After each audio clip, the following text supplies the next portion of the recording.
Welcome to the We Are More podcast. My name is Alyssa. And my name's Bree. We're two sisters passionate about all things faith and feminism. We believe that Jesus trusted, respected, and encouraged women to teach and preach his word. And apparently that's controversial. Get comfy.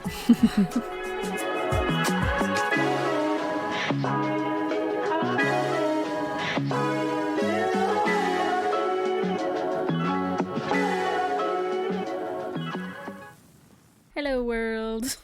Welcome, one and all, to our graduation. I don't remember the rest, but I was dressed as a duck. No one but me and like mom and dad are gonna get that. That was my speech from the kindergarten graduation, and it wasn't even my speech.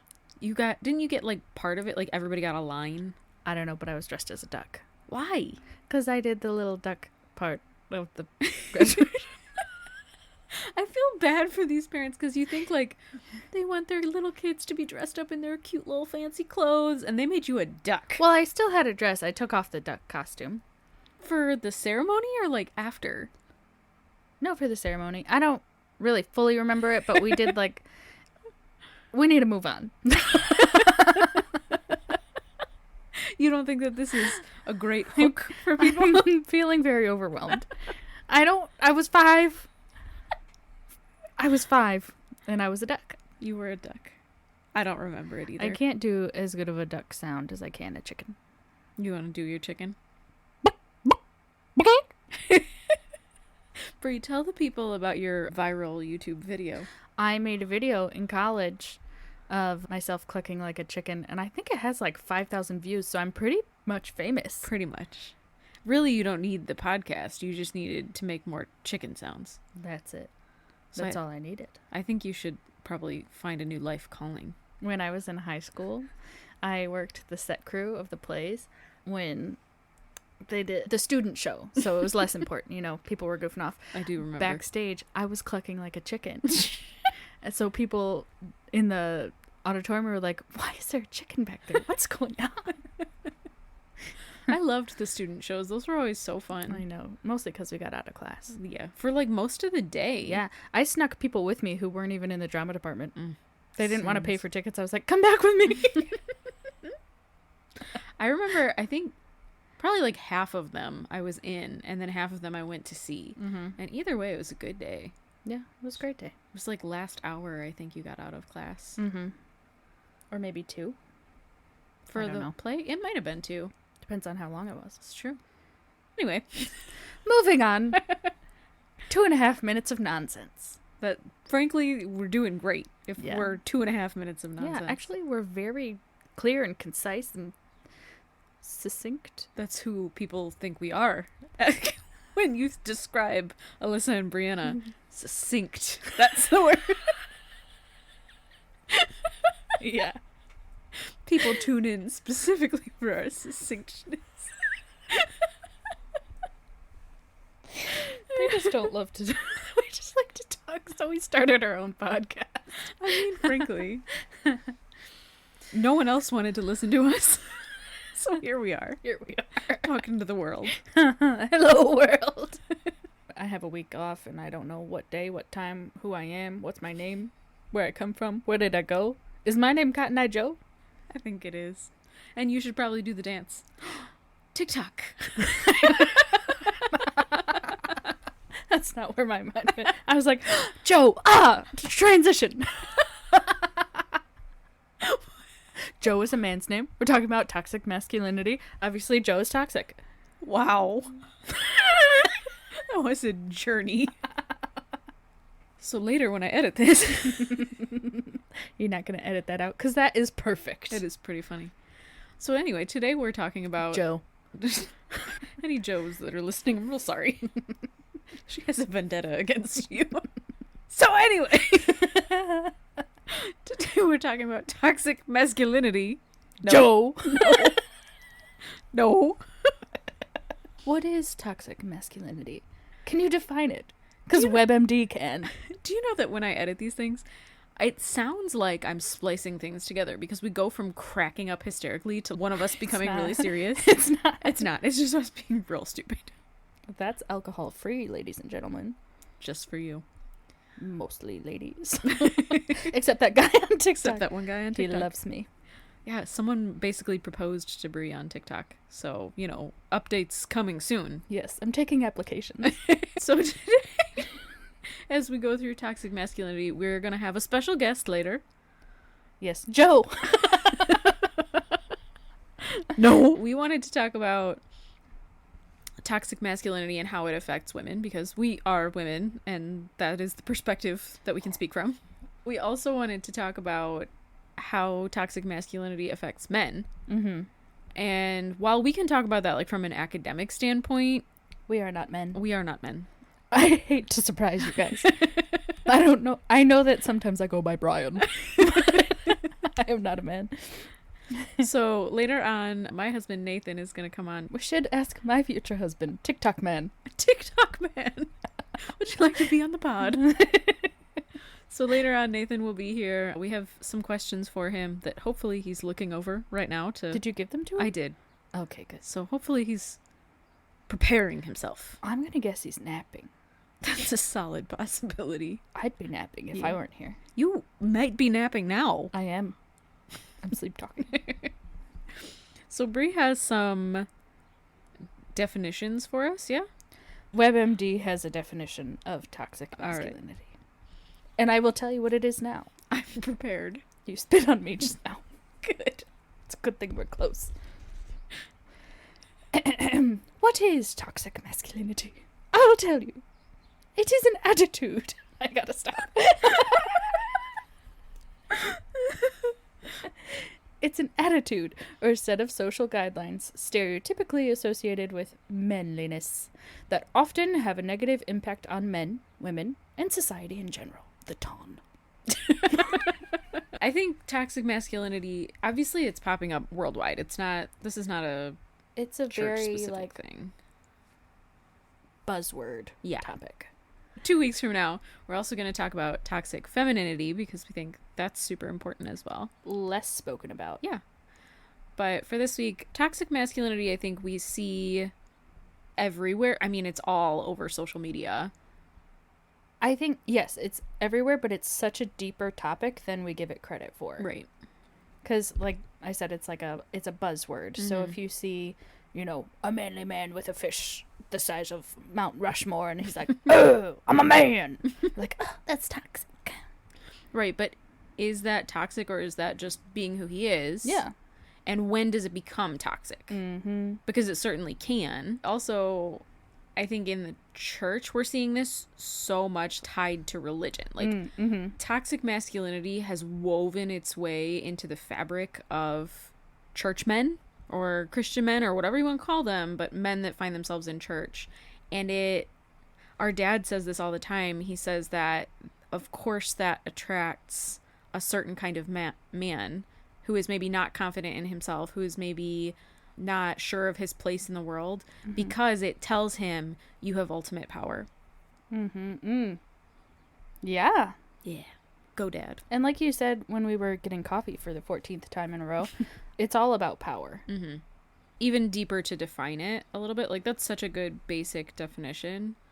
But to go further into it, we said, if it's not the man holding the giant fish, what makes it toxic? Mm-hmm. Well, I'll tell you, because I read a whole article on WebMD about it. Okay, tell me. Okay. I'll quote it. WebMD. The author's name is Sarah Valley. I just feel like I should give her credit. Yeah. I don't know. She says, it's not meant to imply that the idea of masculinity in itself is inherently bad.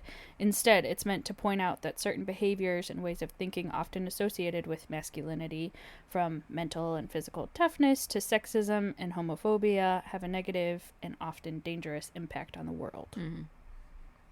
And I think just to dive into that a little bit, we talked about this earlier. When you tell someone that they have power over one group of people, Mm-hmm. so in this case women, it usually doesn't stop there. Mm-hmm. Usually if you say, I'm stronger than women, you're also probably going to say, I'm stronger than this type of person. I'm stronger than this type of person, which lends itself to racism, which lends itself to homophobia. Like so many things because you've decided you're higher up on the mountain than everybody else. Yeah. Because I'm physically stronger than this person. I have more power over this person, but also this person and this person and this person. Exactly. It gives you this heightened view of self, Mm-hmm. as opposed to looking out at the world and saying, how can I be a healthy, happy part of this community, this world, this relationship? Well, think about Jesus. Jesus was fully God and fully man. He could have come down fully God and just been like, do what I want you to do, people. But he didn't. He lowered himself, and he didn't look at himself as any better than anybody else. Right. And that kind of leadership is what the world needs, you know, literally. When men jump off this precipice into this toxic, I have to be a man, I have to be a manly man who hunts and fishes and does taxidermy, I think that's going to be our running joke throughout every podcast. Men love taxidermy and women love embroidery. Obviously. Cats are women and dogs are men. We know that. Did other people think that, or was that just us? I think other people think that. That was like a weird childhood thing. It's like the Mandela effect or something. But I think when you see men tying their personalities into this, it just becomes almost impossible to be a healthy person. Because we had talked about this earlier. We've had many conversations about this today. Yes. That masculinity has become a personality. Yeah. The idea of being a manly man is not a personality. Like, if as an individual you like certain things that tend to be more masculine, great. Same thing with women. If you tend to like things that are more feminine, great. But that doesn't, just because you're a man, doesn't mean you have to like these things or have to be obsessed with power. Right. Well, I went through a few different articles. We did so much research for this one, guys. Are you proud? Yeah. I have several pages of notes. I do too. So, one of the articles that I went through focused on someone named Andrew Tate. And I'm not sure if you guys are familiar with him. This is a little bit of an older story, but I think it's important to bring stories like this to light. So, he was someone that he was on the show Big Brother, which I've never watched. Have you ever watched Big Brother? I think I've seen clips, but I haven't actually watched. I'm not super familiar with what it is. Isn't it on MTV? Yeah, it was an MTV show. Okay. But I think like all the people live in the same house. They do. Film them. Yeah. Anyway, so he was on there and got kicked off for a video that surfaced of him very extremely abusing a woman. The reason that he is of interest in this story here for us is because, just like Britney Spears said, he is toxic. He is toxic, yes. But also, he became someone of great influence. He, at one point, I don't know if this is still true, but at one point had over 9 million followers over on Twitter, which is now X. I'm so confused. It's very strange. But at one point he did, and he was very, very vocal about what men are supposed to be and what women are supposed to be. He called his followers the war room. Great. Yeah. And talked about how men need to fight to reorient the world around themselves. He also then talked about, I just have to like quote this because I just can't. He believes that women are barely sentient. Just pause there for a moment. How do you speak to any other human being on the planet? Any other human being at all, and say, you can barely turn your head to breathe. You literally can barely keep yourself alive. Purely because you're a woman. Like, that makes no sense. I can't even really respond to it because it is so far from what I can even understand. Does he forget who birthed him? Or anything. Like, look at women across the world, leading businesses, leading countries, leading their families. Would he go to a female doctor and be like, oh, you're barely able to turn your head to breathe? Like, no. He wouldn't go to a female doctor. He's the worst. And if he did, she would kick him in the face. Or worse. Further along, So obviously this man has found himself with a lot of influence. Horrifying, but that has attracted people. That attitude has attracted 9 million people. And part of it, I think, is just the love of controversy. We just love to watch the world burn a little bit. But at the same time, I think people like that power dynamic. It's going to attract people saying, yeah, I should have absolute power. And look, this guy says so too. And I think the danger is like social media. Yes, pretty much everybody uses it, but a lot of young people use it. They think, oh, you know, it's against the norm. It's interesting. So yes, you're going to attract a lot of young people. Right. And you're going to fill their heads with garbage. Yeah, if you give them a definitive, this is how the world is supposed to be, it makes a little bit more sense when you're younger. Yeah. It's easier when things are black and white. Right. And so he has found himself with all this influence. Now, as he went along, to just prove what a horrifying human being he is, in case I haven't made that clear yet, in, I believe it was 2022, so end of 2022. A great year. Not for him. He was arrested in Romania with his brother and 2 Romanian women on counts of human trafficking, creating a criminal gang to sexually exploit women, and further charges that I won't say because then I have to mark this as explicit. But so he now is standing against charges on all of those things in Romania. And the UK has additional warrants against him. They're just waiting to extradite him until he stands trial for all of this stuff. That's insane. So now, are we saying that all people that subscribe to this toxic masculinity crap are going to go this far? No. But that's where the thought process leads. If you can't respect women, if your ideology says to you, I am superior to women, then they have no value. So, yeah, I mean, human trafficking isn't that big of a deal if that person has no value. Exactly. If they mean nothing, then who cares? You have to give other people value in order for harming them to have consequences. And they do not have to earn your respect or Right. earn their place. You do not have the right to anybody else.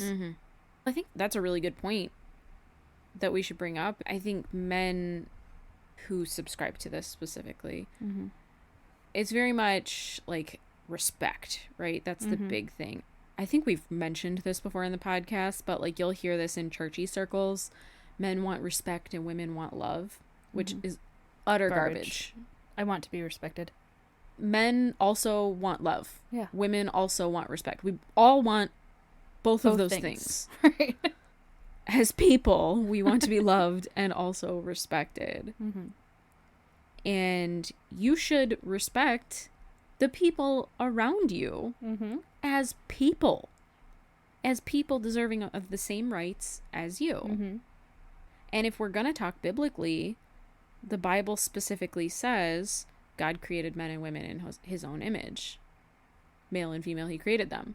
Did you know, actually, the English Standard Version of the Bible, that verse, I gotta look it up. It says he created men in his own image. I think we're obsessed with finding the differences. As a culture, as a society, we're obsessed with finding the differences between men and women and defining them so differently. And we do not think about how similar we are. Right. As just people. Right. People want respect. People want love. That was one of the things that was said to me when we first started this podcast was, well, you can't deny that men and women are different. They're different. We just love to hold on to There's that. like one thing that's different about us. maybe 2 things. Maybe 3.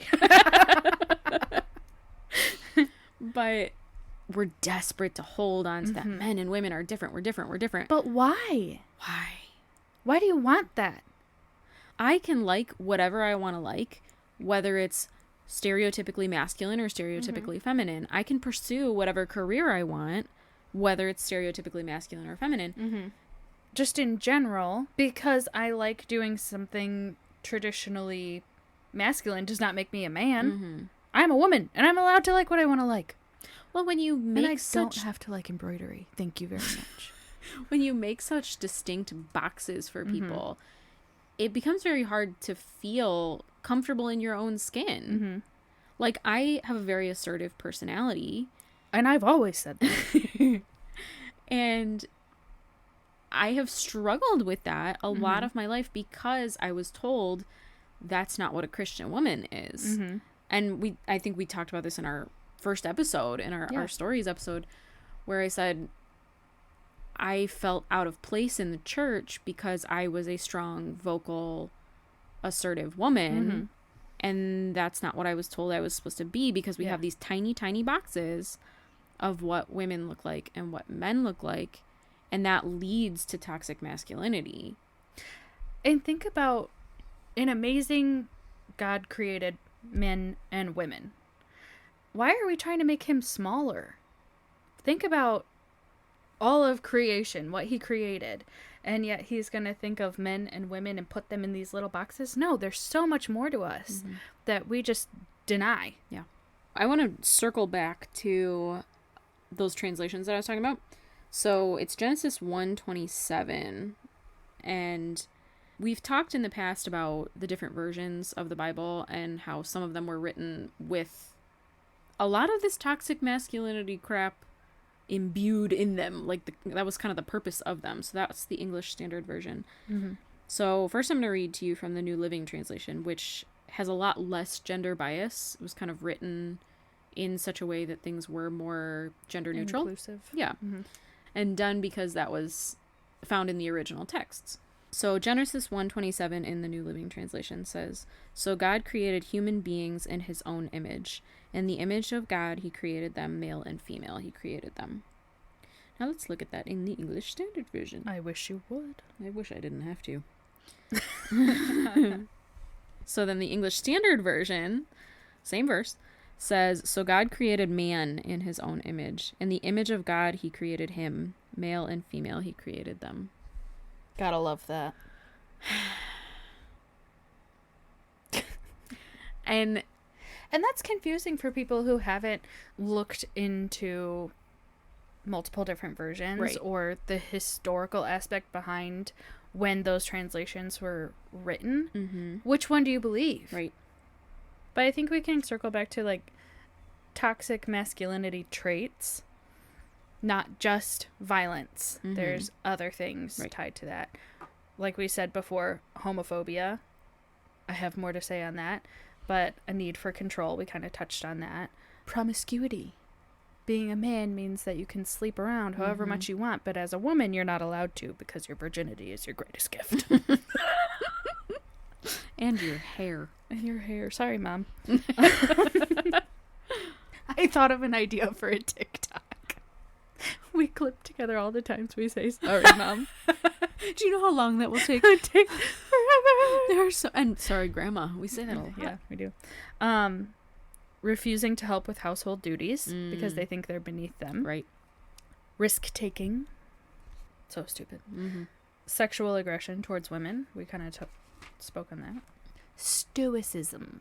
So, like, a lack of emotions. Lack of emotion, because they're always told that women are the emotional ones and women are weak, so therefore emotions are weak. Real quick, I saw something one time, and it was like, the biggest joke on humanity is that men have rebranded anger as not an emotion. Yes, I've seen that.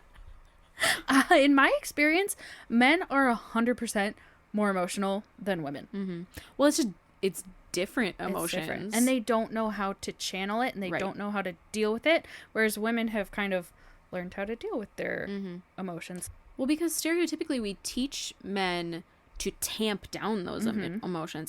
As parents throughout the world, we're teaching our boys, tamp down those emotions.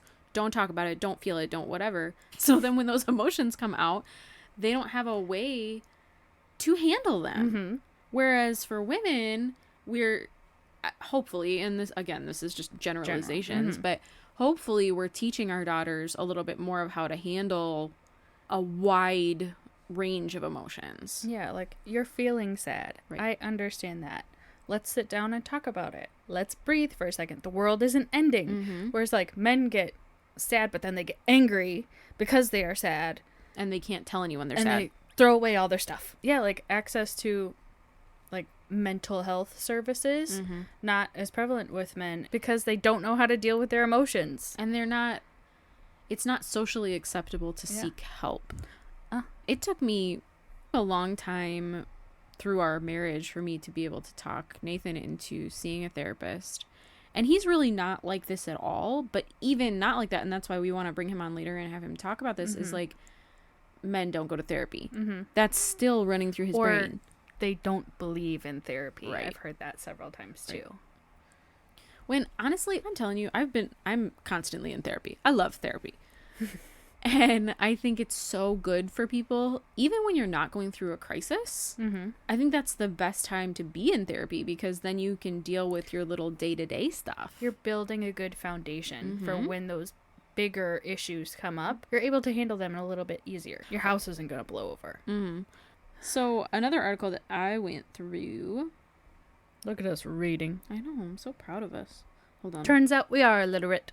Well, we knew I was. We were questioning you. And I've always said that. So then the question starts to become like, what is biblical masculinity?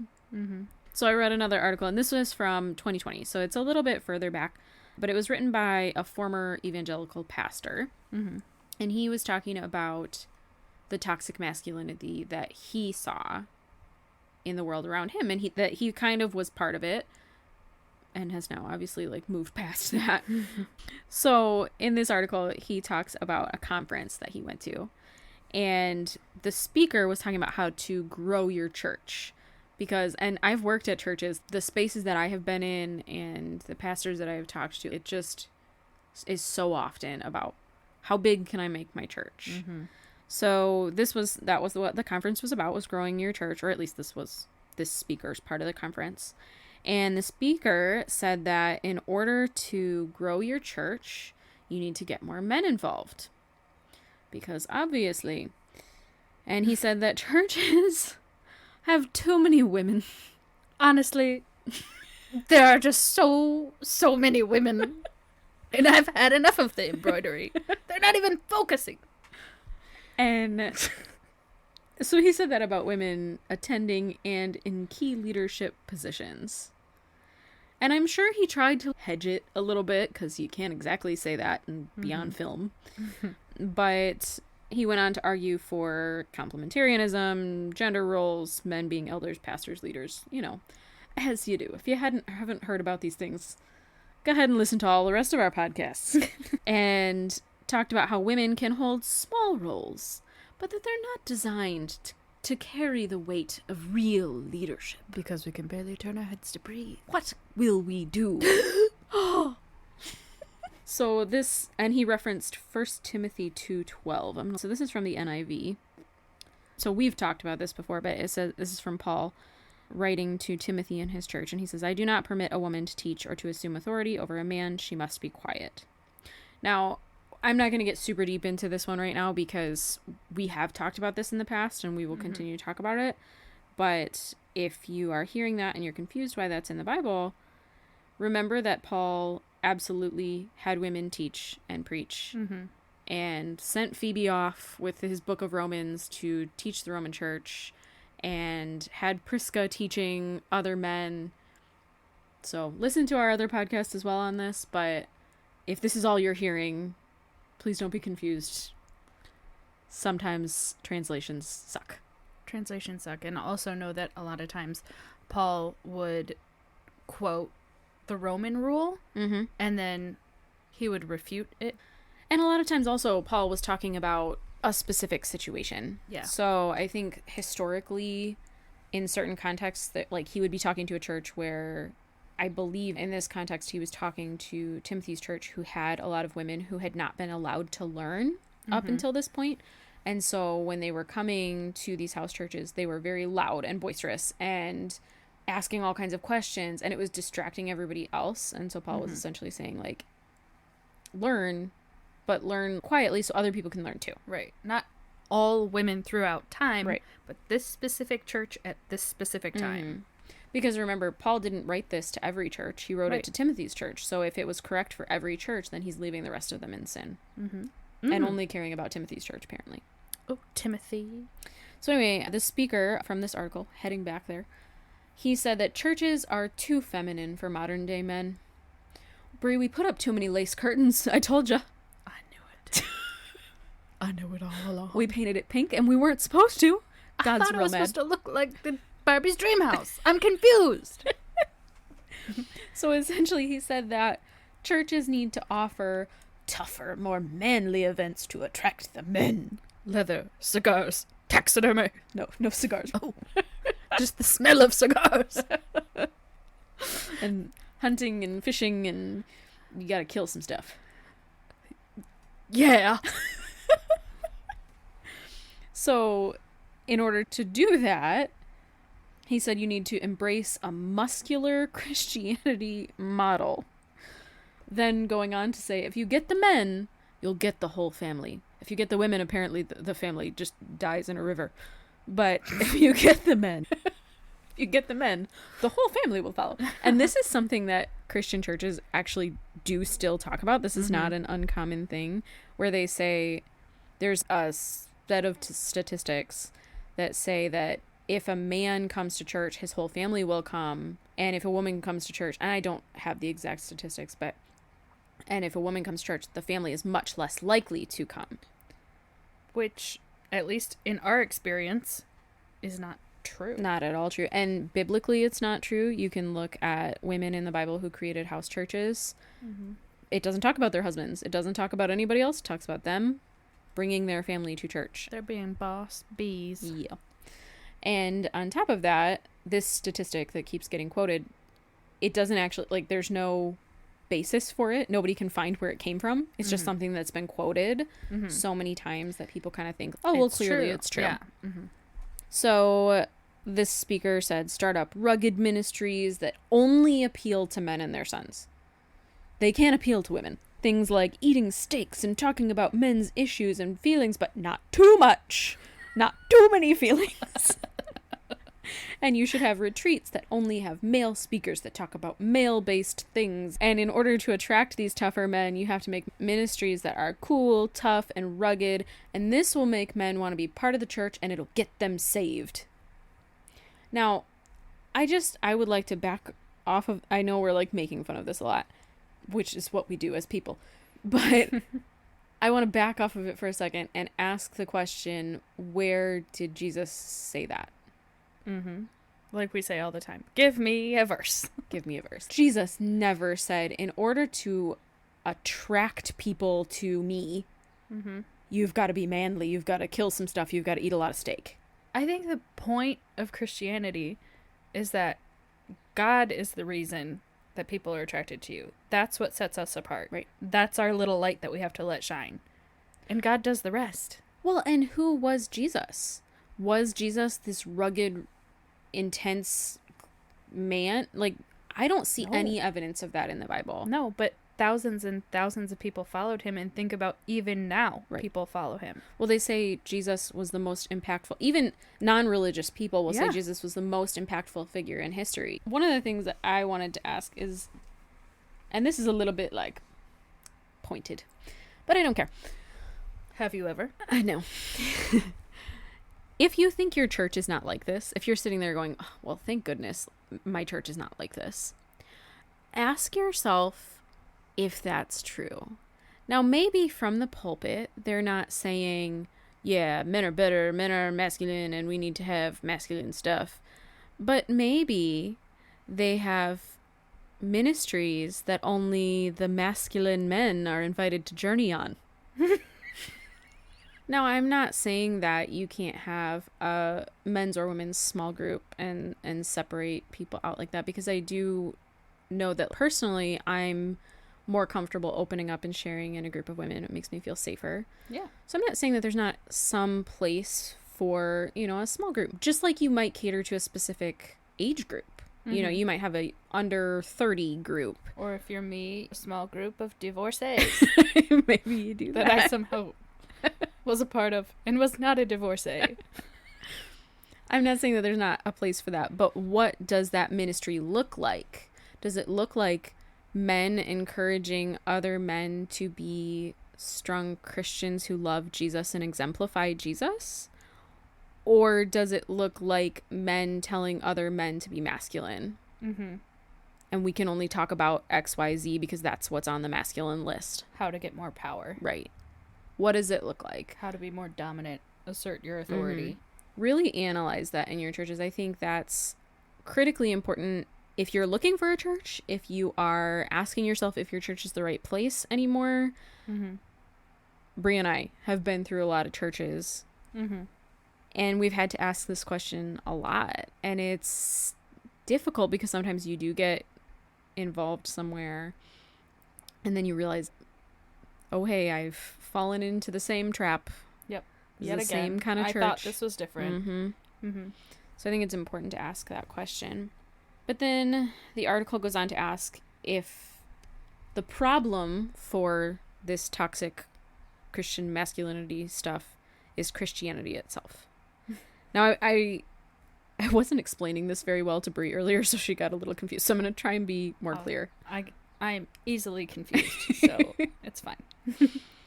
So, according to people who believe in this toxic masculinity for Christian men, I don't think they would call it that. They wouldn't call it that. They would call it masculinity for Christian men. Yes. They would drop the toxic, probably. You never know.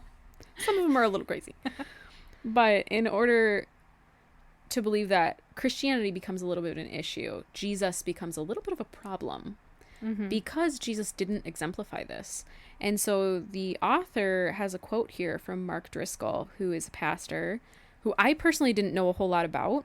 I've heard the name. Yeah, I've heard the name, but that's about it. He is a big mega church pastor, though I do know that, with a lot of influence. And hopefully that disturbs you after I read this quote, because it disturbed me. So this is a quote from him. He says, "There is a strong drift toward the hard theological left. Some emergent types want to recast Jesus as a limp-wrist hippie in a dress with a lot of product in his hair who drank decaf and made pithy Zen statements about life while shopping for the perfect pair of shoes. In Revelation, Jesus is a pride fighter with a tattoo down his leg, a sword in his hand, and the commitment to make someone else bleed. That is a guy I can worship. I cannot worship the hippie, diaper, halo Christ because I cannot worship a guy I can beat up." I'm going to let that sink in just for a second, but also, I feel like if that's not blasphemy, I don't know what is. That's insane. It's insane. They only had dresses back then. They didn't have pants. And they didn't have hair product. They had oil. They also didn't have decaf coffee. But there's a lot, I could do a whole podcast on this, okay? But let's talk about, first of all, that he's pulled out Jesus in Revelations as opposed to Jesus when he was on the earth. Mm-hmm. So Jesus in the end times, when really we don't have a lot of information on what that's going to look like, Because it has not happened. As opposed to Jesus when he was on the earth and said, "Hey, look at me, follow me." The historical, actual account of Jesus. Right. When he was here, when he loved people. And all of this stuff that he's saying, he drank decaf. Is that an insult? Is that... To me, it is. I mean, we don't drink decaf. But, if you drink decaf, are you less of a Christian? Are you less of a man? Are you less of a person? What in heaven's name? If you use hair product, I guarantee you this man, he's on TV. I guarantee you he's using hair product. In fact, I guarantee you he's got makeup on his face when he's on TV. Yeah. Does that make you less of a Christian or of a man? I don't understand. It doesn't. I don't understand. There's a verse that says, essentially, you'll know who they are by their fruit. You'll know who they are by their goodness, not by their hate towards other people. I think this is actually super relevant to this in particular because he is a pastor. Mm-hmm. And the label, the little header, which again is added by translators, but the little header for the section is true and false prophets. Ooh! So I'm proud of you. So of this section is Matthew 7:15-20. And it says, "Watch out for false prophets. They come to you in sheep's clothing, but inwardly they are ferocious wolves." Sheep's clothing. What do By their fruit you will recognize them. Do people pick grapes from thorn bushes or figs from thistles? Likewise, every good tree bears good fruit, but a bad tree bears bad fruit. A good tree cannot bear bad fruit, and a bad tree cannot bear good fruit. I think that's perfect because it does talk about it's your attitude that people know Christ through you. Mm-hmm. And when your attitude is like Mark Driscoll's, and it's, well, I only have respect for people I can beat up, that's not Christ. That's alienating. Well, first of all, I don't know your workout routine. I don't know who you're beating up. But how many people are you alienating? How many people can you not respect?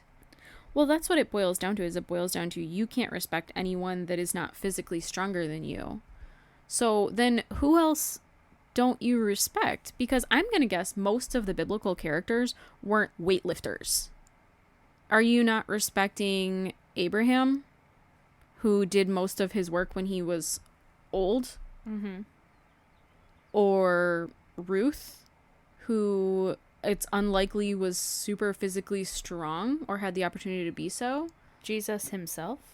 Right. Like, if he isn't a super buff gym guy, you can't respect him? And then pull that into modern day. Mm-hmm.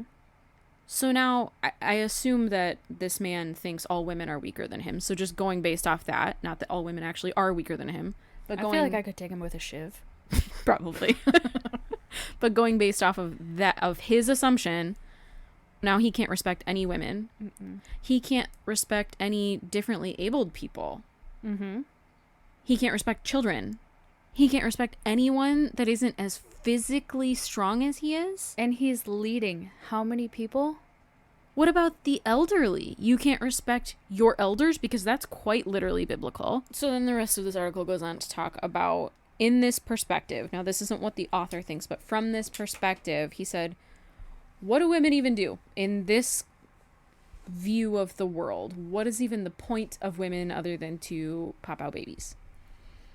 And he said that according to these people, women just need to submit sexually and socially to fulfill their role.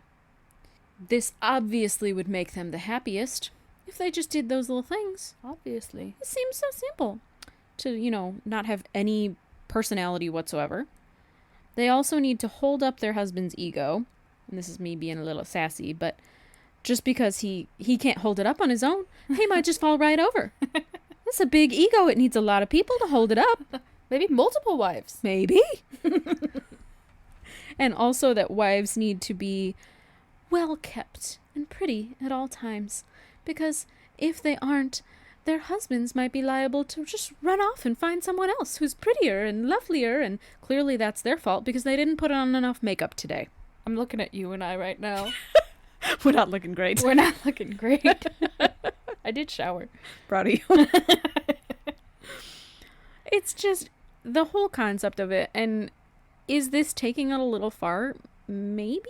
But I don't think this is taking it out of the realm of what someone who subscribes to a toxic masculinity attitude would say. Right. It makes it very hard if you're surrounded by that constantly to want to follow Christ. Mm-hmm. To want to be a Christian at all. Right. Well, you see women, and like I said, we've said this before, but like women are leaving churches in droves. They are running from the church. Why?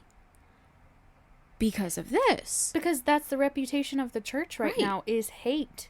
Well, you look at our TikTok, for example, and I love that we're getting interaction over there because it's showing me what people's attitude is towards things like this. But my husband's there. Your husband is over there. But we've gotten a lot of comments when we post clips from the episodes of like, well, the church just hates women. Well, the church is a business and they're trying to bring families in because they want more money. Mm-hmm. Well, the church wants to tamp women down, so why would you be there? Why not just leave? Mm-hmm. And those are the kinds of comments that we're seeing, and I'm so glad that people feel comfortable enough to say that to us. Yeah. Coming from a church position, because I want to hear that. Mm-hmm. I want to hear that you've had these kinds of problems. Because if we're stuck in our own bubble Mm-hmm. all the time, how are we supposed to further God's mission? How are we supposed to share the love that we know that is truly there? Mm-hmm. And I think that's what we're trying to do here, is to pull back all of this, all of the submission and the masculinity and the whatever, to say there is a loving book underneath all of this that we've lost. Mm-hmm. Because we've covered it in our social expectations and in power and in all of these things. We've covered it, and the book is in there. It's down there. Jesus is trying to shout as loud as he can, Mm-hmm. and we're not listening. Nope. We're so obsessed with the rules, and we're so obsessed with the definitions, trying to define men and women and making them separate as much as we can. And you're right, we've lost the love. We've completely lost the love. Okay, so we are going to jump into our interview portion. I titled it Interview with a Man. I'm so proud. So we asked my husband Nathan if he would come up the stairs and record with us. Because we want to learn a little bit more about what toxic masculinity looks like from a man's perspective. Because If he even thinks it's toxic. We don't know yet. We have not interviewed him. that's true. I'm sorry for the influence, Nathan. Yeah. All right, so Bree's going to ask some questions, because otherwise she's going to feel like a real third wheel. That's a direct quote from myself. Okay, Nathan. Hi, I'm Nathan. I am Alyssa's husband and longtime listener of the podcast. Thank you so much for having me here today, and I am terrified of your questions.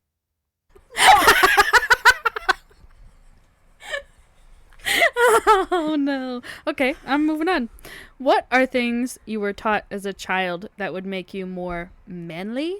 Or were you ever taught things that would make you more manly? Is that insulting? I don't remember anything directly, like, like, you gotta do this, be this way to be manly. I do remember, like, one instance where me and my one friend, we were outside riding our bikes after it rained, and we both fell and got really bloody knees, and I remember his dad would not let him put a Band-Aid on his knee, because, that's for women. What? Because women bleed. Yeah. Well, we do. Yeah, he let him put a pad on his knee, but not. That's insane. But I remember, That's insane. I remember thinking, though, like, oh, maybe I shouldn't have a Band-Aid on my bloody knee, but then I did. Because, like, health and well-being is only for women. Yeah. What? Well, I mean, that's what your statistics said. Yeah, Men are that's less true. likely to seek medical attention. Mm-hmm. That's very true. Do you have anything more to say on that? No. Okay, I'm moving on to question 2. In your own words, not in anybody else's words. What does it mean to be a man? Well, I don't know. I think that's kind of a loaded question to some degree, depending on who you're talking to, just because I don't think being a man is really defined as doing certain things to be a man. All Jesus calls us to do is to love God and love others. God doesn't say, like, do this to become a man. He just says, love me and love others. Love your neighbor as you love yourself. As a person in general? Okay.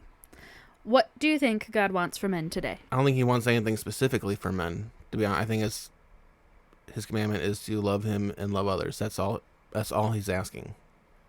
And so I think as humans, men and women, we complicate and make the Bible very difficult for ourselves. Mm-hmm. Question number 4. What do you hope to teach your son as he becomes a man? You can't say his name. I hope to teach Bibbly Bob. That is our son's name.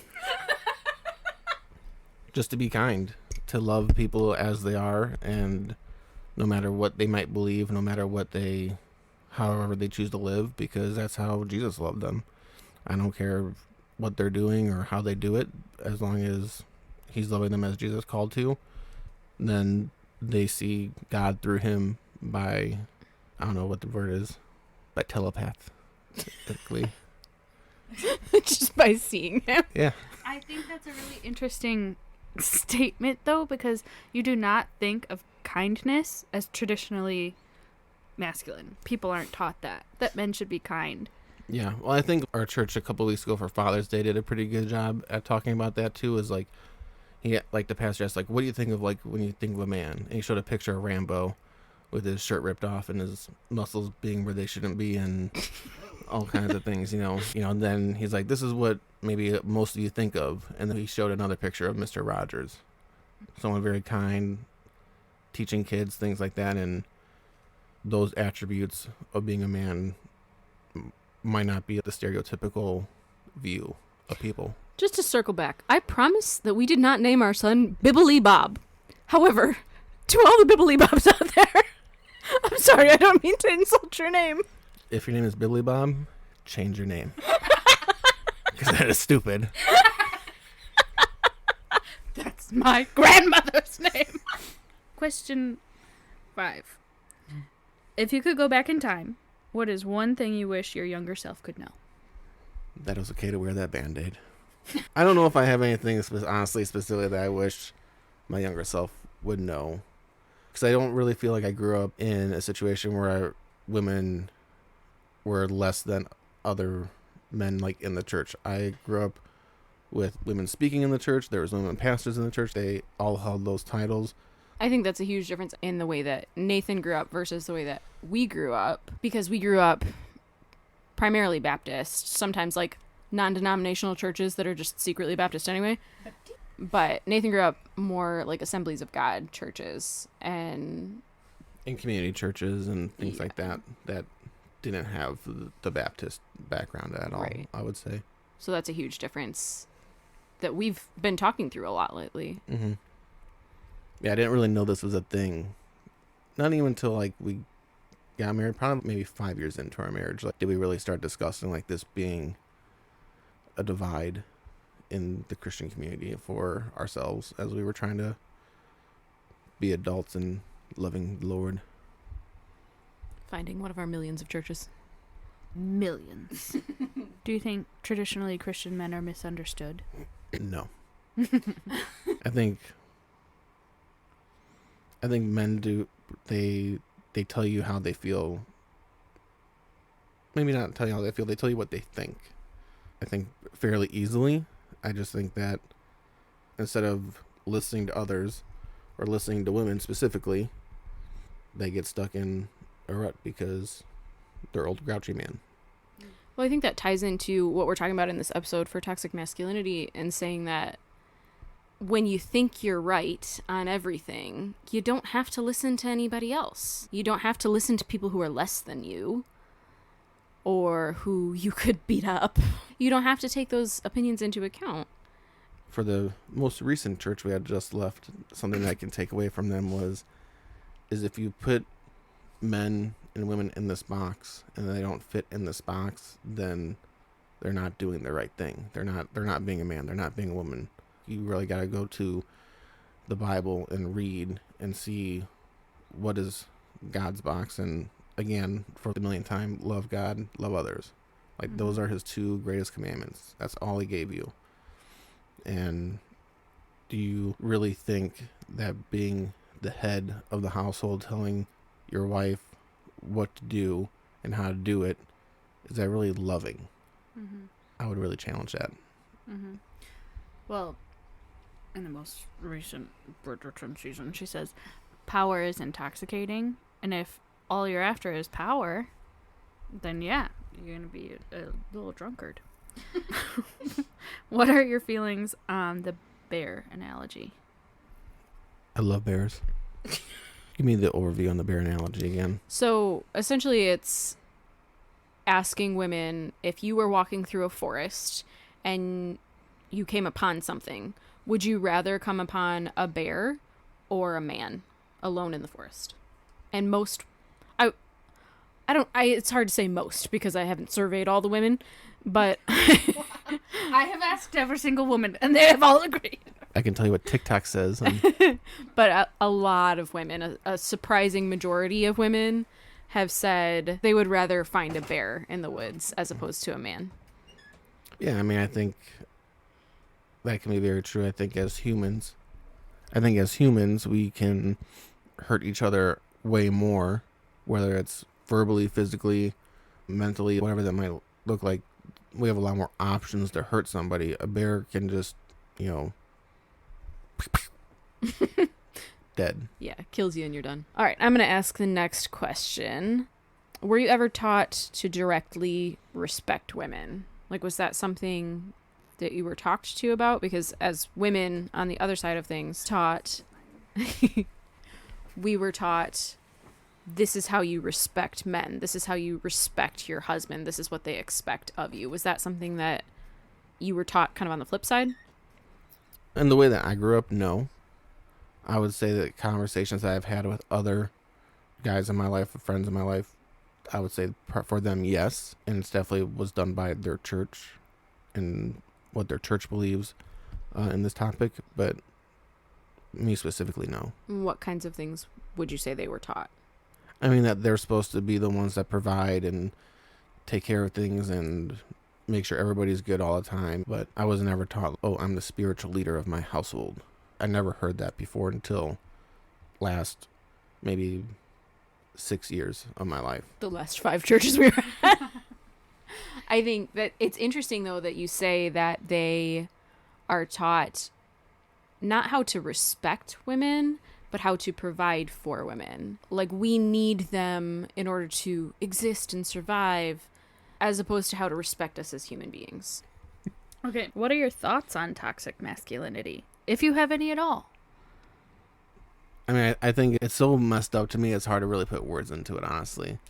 Because I see so many people that I care about around me being hurt by people who are doing what they should be doing in the name of God. And I really don't have any tolerance for it, to where I'm going to stand there and be like, oh, that's okay. That's just the way they want to live their life. Blah, blah, blah, blah. And I'm not going to go out there and attack them and be hateful. But the Bible says to confront your brothers on their wrongdoings. So I'm not going to let them just, if they're doing it in the name of God and they consider themselves a Christian, I'm not going to sit there and listen to them and respect them for that. Do you think black coffee is the most masculine way to drink your coffee? Considering that I know that you put this question in there for me to admit that I only drink cream and a little bit of coffee. Just like my grandmother.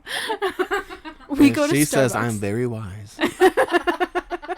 We go to Starbucks and he gets like extra cream in his coffee and it comes out white. You don't even have to look at the labels. You just know who's whose. Yeah. Have you heard that little jingle on the radio that's like, you're the cream in my coffee? Yes. No. That is, I think, kind of dirty. Thank you for that. All right. So we're going to say goodbye to Nathan because, frankly, I have to edit out enough of this crap. If you listen to everything I said, and believe me, you'll be in a good neighborhood in heaven, as my pastor Shut would up, say. Nathan. Say bye, Nathan. See, I think we have Goodbye. deeper problems. Thank you for your time. Get out. This is why it's a Sisters Only podcast, I'll tell you that much. On that note, thank you for being here today. We appreciate Nathan coming all the way upstairs. And answering many a question. Many a question. With questionable answers. Yes. Anyway, so we hope you enjoyed our discussion on toxic masculinity. I don't know if enjoyed is... I keep saying enjoyed. I don't think enjoy is a good word here. We have a lot more to say. Does anybody want a part 2? Because we still have to talk about toxic femininity, but... Femininity. That's a hard word to say. Not in that song. That's a good song. That's a good movie. Yeah. Do you want a part 2? Because I have more to say. I think we all have more to say. I would love to hear... We posted on TikTok for any men that happen to be listening to our feminist podcast. If you have any thoughts on toxic masculinity, we'd love to hear them. Head over there. It's we.r.more4. And you can let us know kind of what you think about it. Women, we'd love to hear your thoughts too. Women! So please let us know. And we'd love to incorporate those in future episodes. Yes. Feel free to message us. Feel free to comment. Feel free to send us a carrier pigeon. Any way you want to communicate with us is fine. I dislike birds. Please don't send us a pigeon. What if it's like enchanted and it talks? No, I don't want a talking pigeon. And no one wants that. I do. No, you don't. You don't like birds more than I don't like birds. A bird flew into our work window the other day and it scared me. Inside? No, just ran into the window. Oh, okay. All right. Well, we'll see you guys next week for our mini episode. What are we talking about? Subliminal sexism. That's it. We walked through Target for research purposes. Research. Not for Starbucks or shopping. Just research. Just a casual, like, $100 later. It's Fine. fine. All right. We'll talk to you guys next week. Have an awesome week. We love you. We love you and we love you. Bye.